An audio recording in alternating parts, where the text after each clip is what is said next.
Olá, sejam bem-vindos a mais uma leitura de um capítulo maravilhoso. Hoje nós vamos falar sobre derrota é convertida em vitória. Quem não quer, né, sair vitorioso das situações? Hoje eu comentei que encontrei uma ex-aluna aqui do estúdio, né, e ela falando que tá cheia de problemas de saúde, não é de hoje, passando por inúmeros médicos, fazendo inúmeros exames e continua na mesma. Então, eu trouxe um pouquinho do final do vídeo anterior, uma reflexão, porque ele fala assim, ó: meu estresse era tão grande que em nenhum momento me ocorreu sentar, analisar a sua causa e procurar a sua cura. Eu trabalho com a terapia da constelação familiar sistêmica e tem muitas coisas que a gente traz da nossa ancestralidade, traz de pai e de mãe, porque a gente aprendeu que o normal é viver assim. Então, às vezes, o normal dentro da minha linhagem é as pessoas estarem sempre doentes, as pessoas não prosperarem, as pessoas terem sempre dificuldades financeiras e N repetições. Então, quando eu abro a minha consciência, quando eu procuro fazer diferente, respeitando quem veio antes, né, não falando, eu não quero ser desse jeito, né, você repelindo, você traz isso com mais força para você, a constelação mostra muito isso. Então, às vezes eu acho que eu estou em busca da cura, mas na verdade não. Eu falei no vídeo, né, que a cura está aqui na minha frente, que fazer atividade física vai me trazer mobilidade, vai me trazer mais condições de saúde, mas eu tô aqui, ó, procurando médico X, procurando exame X, e eu nunca tô olhando para cá, onde está realmente a cura. Às vezes, a cura da sua doença, o seu sobrepeso, é o seu emagrecimento, mas você não está em busca disso. Por quê? Porque inconscientemente, porque a gente faz muitas escolhas inconscientes, eu tô querendo me manter doente, porque eu não quero olhar para isso neste momento. Então eu sigo comendo, me alimentando mal, tendo maus hábitos. Então é muito importante a gente começar a ter essa consciência do porquê eu faço algumas escolhas e principalmente o porquê eu deixo de fazer algumas escolhas, tá bom? E vamos aqui à nossa leitura então. Derrota é convertida em vitória. Uma tarde eu tomei uma decisão que me ajudou a sair daquela situação. Eu tinha um sentimento de que o que eu realmente desejava era sair para os espaços abertos do meu país, onde eu poderia respirar um ar fresco e principalmente pensar. Muito bom, né? Você arejar um pouco a cabeça, andar, né? Desestressar, ajuda a oxigenar o cérebro e a gente pensar melhor em soluções. Comecei a caminhar e já havia percorrido mais ou menos 7 ou 8 milhas, quando de repente me vi parado. Por muitos minutos fiquei ali, como se estivesse com os pés colados. Tudo na minha volta tornou-se escuro. Eu podia ouvir o som estridente de alguma forma de energia que estava vibrando em uma frequência muito alta. Então meus nervos se aquietaram, meus músculos relaxaram e uma grande calma tomou conta de mim. A atmosfera começou a clarear e enquanto isso ocorria, recebi um comando do meu interior que veio na forma de um pensamento, que tão perto quanto eu pudesse descrevê-lo. O comando era tão claro e distinto que não havia meios de eu não entendê-lo. Na essência, ele disse: chegou o momento de você completar a filosofia de sucesso que você começou. Seguindo a sugestão de Carnegie, volte para casa de uma vez por todas. Comece a transferir os dados que você juntou da sua própria mente, transformando-as em manuscritos. O meu outro eu havia acordado. Gente, que coisa incrível, né? Eu faço estudo com a terapeuta Camila e ela falou que ela tem muitos desses insights quando ela está sozinha, andando na natureza. Eu achei bem bacana, ainda não estou nesse nível, mas vamos lá, né? Quem sabe? O meu outro eu havia acordado. Por alguns minutos permaneci aterrorizado. Essa experiência não era parecida com nada que eu houvesse experimentado antes. Eu virei e caminhei rapidamente até chegar em casa. Quando me aproximei da casa, vi meus 3 filhos olhando pela janela para as crianças do vizinho, que estavam decorando uma árvore de Natal. Então, me lembrei que era a véspera de Natal. Para completar, me dei conta, com um sentimento de pura tristeza, tal qual eu jamais teria experimentado, de que não haveria árvore de Natal na nossa casa. O olhar de desapontamento no rosto das minhas crianças me fez lembrar desse fato com muita dor. Entrei em casa, sentei em frente à minha máquina de escrever e comecei de uma vez por todas a transcrever todas as descobertas que eu havia feito relacionado às causas de fracasso e sucesso. No instante em que coloquei a primeira folha de papel na máquina, fui interrompido pelo mesmo sentimento estranho que havia ocorrido algumas horas antes. E este pensamento passou de forma muito clara na minha mente. Sua missão nesta vida é completar a primeira filosofia de sucesso e realização pessoal. Você tem tentado em vão escapar da sua tarefa. Cada esforço trazendo fracasso para você. Você está procurando pela felicidade. Aprenda essa lição de uma vez por todas. Você somente achará alegria ajudando outros a encontrá-la. Você tem sido um estudante teimoso. Você tinha que ser curado de sua teimosia por meio de desapontamentos sucessivos. Aqui volta no primeiro caso que eu falei, de você estar procurando, achando que está procurando a solução de alguma coisa, mas não está. Está sempre se esquivando, né? Então era o mesmo caso aqui de Napoleão Hill, né? Estava sempre se esquivando de terminar a filosofia dele, que era uma missão dada por Deus, com certeza. Dentro de poucos anos, o mundo todo começará uma experiência na qual milhões de pessoas que necessitam desta filosofia terão acesso a ela, justamente devido a esse direcionamento que você recebeu para completá-la. A sua grande oportunidade de achar a felicidade prestando um serviço útil terá chegado. Então volta no primeiro vídeo que eu falei para vocês, né? O pouquinho de cada um de nós pode fazer uma grande diferença.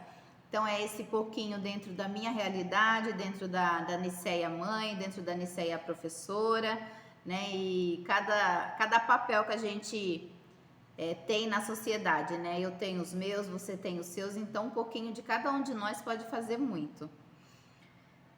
Vá trabalhar e não pare até que você tenha completado e publicado os manuscritos que você começou. Eu estava consciente de ter chegado ao final do arco-íris da vida e eu estava feliz. Agora vem a dúvida aparece. O feitiço, entre aspas, se é que essa experiência pode ser chamada assim, passou. Comecei a escrever e pouco depois fui sugestionado pela minha, abre aspas de novo, razão, e pensei que talvez eu estivesse entrando numa missão estúpida. Então, vale de novo que a terapeuta Camila falou, né? Ela falou que muitas vezes vem essas vozes para ela, né?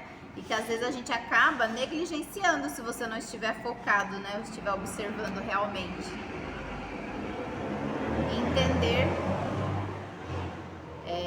Entender realmente se é o seu ego que está falando com você, se é Deus, né? Então, assim, a gente tem que tá sempre em conexão para a gente ter essa percepção, né? Do que é realmente essa voz, de quem é essa voz. E tudo é prática, gente, prática. A ideia de que um homem que estava em plena depressão e praticamente falido pudesse escrever uma filosofia de sucesso pessoal me parecia tão fantasiosa que ri vigorosamente e acabei dando gargalhadas. Me arrumei na cadeira, passei os dedos pelos cabelos e tentei criar um álibi que justificaria a minha própria mente de que eu deveria tirar o papel da máquina de escrever e começar. Antes de começar. Mas a vontade de continuar era muito mais forte do que o desejo de desistir. E acabei me reconciliando com a minha tarefa e segui em frente. Quantas e quantas vezes a gente não fica com esse bem e mal na nossa cabeça, né? Ah, eu quero fazer atividade física, ai, mas eu tenho preguiça. Ah, eu quero começar a me alimentar saudável, ai, mas dá trabalho. Ah, eu quero começar a tomar água, ai, mas eu não gosto de tomar água, né? Então você tá ali sempre com o bem e o mal lutando contra você. E quem que você deixa vencer? Olhando para os eventos passados, agora sob a ótica de tudo o que aconteceu, posso ver que essas pequenas experiências de adversidade pelas quais passei foram entre as mais enriquecedoras e lucrativas de todas as minhas vivências. Elas, na verdade, foram bênçãos, porque me forçaram a continuar um trabalho que finalmente me trouxe uma oportunidade para me fazer mais útil ao mundo do que eu jamais teria sido caso tivesse sido bem-sucedido em quaisquer dos planos ou objetivos anteriores.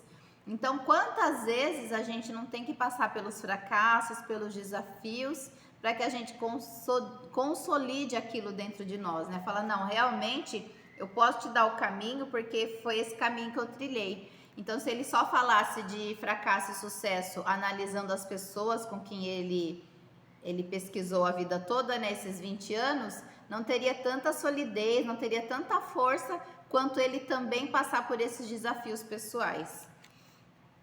Por quase 3 meses trabalhei nesses manuscritos, finalizando-os durante o começo de 1924.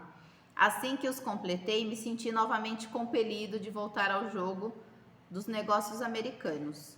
Sucumbindo ao meu desejo, comprei a Faculdade de Negócios Metropolitana de Cleveland, Ohio, e comecei a organizar os planos para aumentar a sua capacidade. No final de 1924, tínhamos nos desenvolvido e expandindo, adicionando novos cursos. Havíamos dobrado os números, considerando o melhor momento de que a escola já tinha vivido. Novamente, o germe do descontentamento começou a se fazer sentir em meu sangue. Ele era muito... ele estava sempre em busca de instabilidade, né? Geralmente a gente está ali em busca da estabilidade, né? Você quer ter aquele conforto, e ele, você percebe que tem muito isso. Quando estava confortável, estava ganhando dinheiro, ele dava aquele faniquito nele, na palavra, e ele acabava procurando alguma outra coisa, né? Então eu achei bem interessante essa parte da personalidade dele. Havíamos dobrado o número, considerado o melhor momento que a escola tinha vivido. Novamente, né, ele ficou descontente, repassei o negócio aos meus sócios e fui pela plataforma de palestras, falando sobre a filosofia de realização e sucesso pessoal, para a organização pela qual eu havia devotado tantos dos meus anos anteriores. Uma noite estava marcado para eu palestrar em Canton, Ohio. O destino, ou o que quer que algumas vezes pareça moldar o futuro dos homens, não importasse o quanto eu tentasse lutar contra ele, novamente me colocou cara a cara com uma nova e muito dolorosa experiência. No meu auditório, em Canton, estava sentado Dr. Millet, responsável pela publicação do Canton Daily News. O Sr. Millet ficou tão interessado na filosofia de realização e sucesso pessoal da minha palestra naquela noite, que me convidou para visitá-lo no dia seguinte. Essa visita resultou em um acordo de parceria, que era para ter acontecido no dia 1º de janeiro seguinte, quando o Sr. Millet planejava renunciar ao cargo de chefe da publicação do Daily News, para se encarregar do negócio e da publicação da filosofia, na qual nós estávamos trabalhando. Contudo, em julho de 1926, o Sr. Millet foi morto por Pat McDermott, uma figura carimbada do submundo, e um policial de Canton, sendo ambos posteriormente sentenciados à prisão perpétua. Ele foi morto porque estava expondo em seu jornal uma ligação entre os bandidos e alguns membros da polícia. E o crime foi um dos mais chocantes na era da proibição, que que a era da proibição já produziu. Então aqui começa um segundo desafio para ele, né, que a gente vai destrinchar no próximo vídeo. Muito obrigada pela sua presença, espero que esteja gostando. Pode me trazer feedback se está gostando, se não está gostando, para que a gente siga melhorando, evoluindo, expandindo a consciência, né? Pensar com a nossa própria mente, com as nossas experiências, com a nossa história e principalmente fazer uma pessoinha melhor, né? A partir de cada aprendizado que a gente tem no decorrer da vida com outras pessoas, tá bom? Espero que esteja sendo contribuição para você. Para mim está sendo muito bacana esses momentos dentro da minha rotina, né? Quem me conhece sabe, sou mãe de gêmeas, casada, tenho um estúdio para dar conta, grupo de emagrecimento, mas esse tempinho que eu tiro para poder estudar um pouquinho de uma pessoa tão fantástica como é Napoleão Hill, aprender com ele, aprender com todas as pessoas que ele entrevistou, está sendo muito proveitoso para mim e espero que esteja sendo para você também. Curta, compartilhe, comente, tá bom? E me ajude nessa missão aqui. Grande beijo, gente. Vamos fazer a nossa parte, um pouquinho de cada um a gente faz muito. Fiquem com Deus. Tchau, tchau.